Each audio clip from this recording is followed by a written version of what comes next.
கடவுள்கிட்ட வந்து பெண் குழந்தை கேட்டா நானே வர்றேன் அப்படின்னு பெண் குழந்தையா வருவாங்க.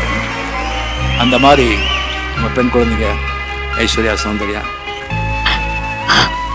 என் காலையும் பிடிக்கிறேன்.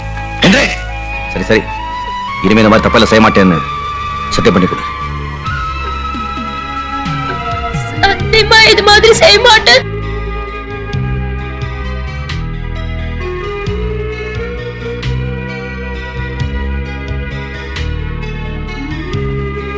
துச்சாதனங்க இருக்கிற இடத்துல எல்லாம் கிருஷ்ணனுங்களும் இருக்காங்கப்பா.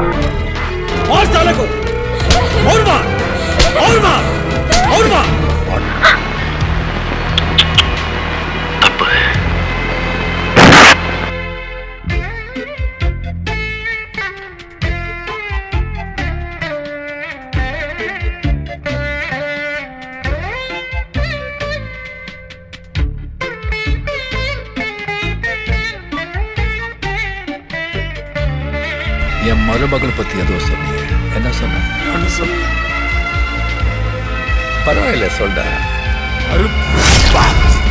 இப்ப என்ன சொல்றீங்க தலைவா? தங்கச்சி காலையில வந்து மன்னிப்பு கேட்டு கார்ல உட்கார்ந்து போங்கன்னு சொல்லு. சரி தலைவா. தங்கச்சி எங்களை மன்னிச்சிடுமா. இவங்களை பெத்துக்க இவங்க அப்பா அம்மா எவ்வளவு பிரார்த்தனை பண்ணிருப்பாங்க, இவங்களை வளர்க்கறதுக்கு எவ்வளவு கஷ்டப்பட்டிருப்பாங்க, இவங்களை எப்படி எல்லாம் கல்யாணம் செஞ்சு வைக்கணும்னு சொல்லி கற்பனை பண்ணிருப்பாங்க. அவங்க கனவு எல்லாம் நீங்க ஒரே நிமிஷத்துல பாழாக்கிட்டீங்க. தங்கச்சிகளா, அண்ணன் சொல்றேன், நீங்களா போங்க போங்க. பிள்ளைங்கள்லாம் இருக்காங்க, சத்திய மாட்டேங்க.